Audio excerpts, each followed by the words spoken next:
Hello and welcome to the channel. You all are cordially invited in the first video lecture of the Polity by Lakshmikant by Khushbu Goswami. So here we are going to study about the historical background, which is the first chapter of Lakshmikant. Now, first of all, the need of historical background is to prepare a scene, create a scene, to tell the ways by which you can understand what was the need, what were the requirements for framing a constitution. हमारा constitution के बिना भी काम चल रहा था, but हमें constitution क्यों चाहिए हुआ? इस सब का जो हमारा जड़ है, जो रूट कॉज है, वो हमारा हिस्ट्री में है. हम सब जानते हैं कि जो ब्रिटिशर्स थे वो 1600 में आए थे. 1600 में आए थे, क्यों आए थे? ट्रेडिंग के लिए. लेकिन करने क्या लगे? रूलिंग करने लगे. क्यों करने लगे? क्योंकि उनको पावर्स मिलती गई. पावर्स किसने दी? किंग्स ने. क्यों दी? अपने फ़ायदे के लिए. उस टाइम पे सबसे ज़्यादा हमारा जो लड़ाई झगड़े होते थे वो सक्सेशन के लिए लड़ाई झगड़े होने लगे. जब वॉर्स ऑफ सक्सेशन हुए, हमारा एक इंडिया एक डाइवर्स कंट्री था. हाँ, आज भी डाइवर्स कंट्री है. उस टाइम पर किंग्स और किंगडम्स के टर्म्स में मैं बोल रही हूँ, डाइवर्स कंट्री था. उसमें क्या था? आपस में ही राजा एक दूसरे को मारने काटने के लिए तैयार थे. अंग्रेजों ने उसी बात का फ़ायदा उठाया. उन्होंने क्या करा? धीरे धीरे पावर्स इकट्ठी करनी शुरू करी. सबसे पहले उन्हें मिले दीवानी राइट्स. अब देखिए आप, वो आए थे ट्रेडिंग के लिए, लेकिन धीरे धीरे पॉलिटिकल मैटर्स में इन्वॉल्व होने के बाद में उन्हें दीवानी मिल गई. दीवानी में क्या होता था कि उनको एक लैंड दे दिया.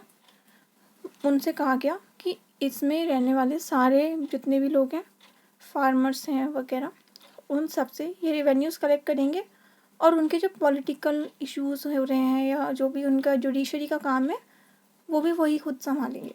तो सबसे पहले उन्हें मिली बंगाल, बिहार और उड़ीसा के अंदर जो दीवानी मिली. इसी से उनका पहला शुरुआत होता है करियर का कि अब वो एक पॉलिटिकल पावर बनना शुरू कर जाते हैं. और धीरे धीरे वो लोगों के पॉलिटिकल, रिलीजियस, सोसाइटी में सब जगह धीरे धीरे अपना एक इम्पैक्ट छोड़ना शुरू करते हैं. और इम्पैक्ट भी वो अच्छा इम्पैक्ट नहीं छोड़ते हैं, वो उन्हें परेशान करना शुरू कर देते हैं. अगर रहते अच्छे से रहते तो वो अब तक रह जाते, लेकिन उन्होंने क्या करा? उन्होंने कब्जा करने की सोची. तो इंडिया में क्या हुआ? जब उन लोगों ने अपनी अपनी क्रुएलिटी दिखाई तो इंडिया के लोग समझ गए कि नहीं, अब ये ज़्यादा हो रहा है, अब इन्हें भगाना चाहिए. तब जाके हमारा 1857 में फर्स्ट वॉर हुआ. फर्स्ट वॉर किसका हुआ था? इंडियन इंडिपेंडेंस का, जिसे हम यही बोलते हैं first war of Indian independence. तो जब तक ये first war of Indian independence हुआ था तब तक हमारी कंपनी रूल करती थी. लेकिन जब ये रूल ख़त्म हुआ, कंपनी का ख़त्म कैसे हुआ? एक लड़ाई हुई, बहुत बड़ी लड़ाई हुई. उस लड़ाई में क्या होता है? कंपनी पूरी तरीके से ख़त्म होने के लिए तैयार थी. तो क्या होता है? हमारा क्राउन को एलिजाबेथ, उस टाइम का जो ब्रिटिश थे, वहाँ पे जो हमारी पावर थी बैठी हुई, जो कंपनी को कंट्रोल कर रही थी, उसका दिमाग में होता है कि अब मैं क्या करूँ? ये तो धीरे धीरे कंपनी जो है ख़त्म होती जाएगी, तो फिर हमारा कंट्रोल ख़त्म हो जाएगा, रेवेन्यूज़ कैसे जनरेट होंगे. हमारी इंडिया को सोने की चिड़िया ऐसे थोड़ा ना कहा जाता था. इसको धीरे धीरे सोने की चिड़िया से आज हमारी इकोनॉमी इतनी कम हुई है. तो ये इन्हीं कुछ कारणों की वजह से तो हुई है, लूट के ले जाने की वजह से. अब जब ये आए, कंपनी का रूल था, तो कंपनी एक ना पपेट थी. और इस पपेट कंपनी जो थी, इसकी जो डोरें थी वो सारी की सारी डोर क्राउन के हाथ में थी. तो क्राउन इतना कैसा था कि वो दिखाता कुछ था, होता कुछ और था. क्राउन हमारा कंपनी को कंट्रोल कर रहा है, लेकिन हमें क्या लग रहा है? कंपनी हमें कंट्रोल कर रही है. But ultimately we were in the hands of crown. तो अब क्राउन को उन्होंने कहा कि अब रहना इस कंपनी का सिक्योर नहीं है, कंपनी को हटा दो, कंपनी को सिर्फ ट्रेड करने दो. 57 में लड़ाई के बाद सारी की सारी पावर किसने करी? राजाओं को मस्का लगाया कि नहीं, अब कंपनी से आपका कोई लेना देना नहीं है, अब सब आपको क्राउन संभालेगा. ये एक धोखा था, दिमागी धोखा. और इसमें धीरे धीरे आप देखोगे कि जब ऐसा हुआ था ना, तो धीरे धीरे हमारा इंडिया एक सेंट्रलाइजेशन की तरफ जा चुका था। जो पहले अलग अलग पावर्स थी, उन सबको अब एक कंपनी कंट्रोल करने लगी थी। एक छोटा सा क्वेश्चन मैं पूछना चाहूँगी, आप लोगों को पता है ना, कंपनी इंडिया को हमारी एक कंपनी भी कहा गया, क्यों कहा गया था? इंडिया एक कंपनी बन गई थी, ओ सॉरी कॉलोनी बन गई थी ब्रिटिशर्स के लिए।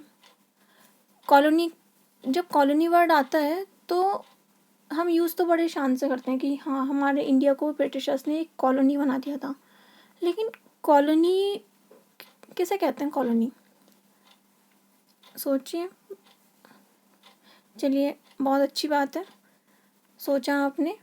फ़िलहाल मैं बता देती हूँ कि कॉलोनी ये होती है कि जब हमारी एक बड़ी पावर किसी छोटी पावर को कंट्रोल करती है, तो एक बड़ा पावर मीन्स एक हमारा इंग्लैंड का जो ब्रिटेन का पावर है, वो बड़ा पावर है हमारे लिए अभी, और इंडिया छोटी पावर है, तो वो ब्रिटेन कंट्रोल कर रही है हमारे इंडिया को, इसलिए ब्रिटेन के लिए हम एज अ कॉलोनी ट्रीट हो रहे हैं। नाउ इस पूरे चैप्टर में जो हमारा हिस्टोरिकल बैकग्राउंड है, उसके बाद में 2 रूल्स हैं, कंपनी रूल और क्राउन रूल। कंपनी रूल में हम क्या करने वाले हैं, हम ये देखेंगे कि कंपनी ने कब तक रूल किया। कंपनी ने कब तक रूल किया था? जब से उसे दीवानी मिली थी, तब से लेकर कब तक? जब तक हमारा first war of Indian independence हुआ था, तब तक। और क्राउन रूल ने कब किया?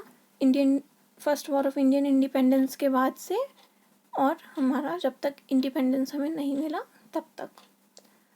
तो नेक्स्ट वीडियो में हम कंपनी रूल के बारे में कुछ एक्ट्स पढ़ेंगे, जिनमें से मैं आपको थोड़ा सा दिखा देती हूँ कि हमारे क्या क्या है। रेगुलेटिंग एक्ट है, रेगुलेटिंग के बाद में अमेंडमेंट एक्ट आएगा, और देखते हैं, अभी वीडियो को ज़्यादा बड़ा नहीं करना है इसीलिए।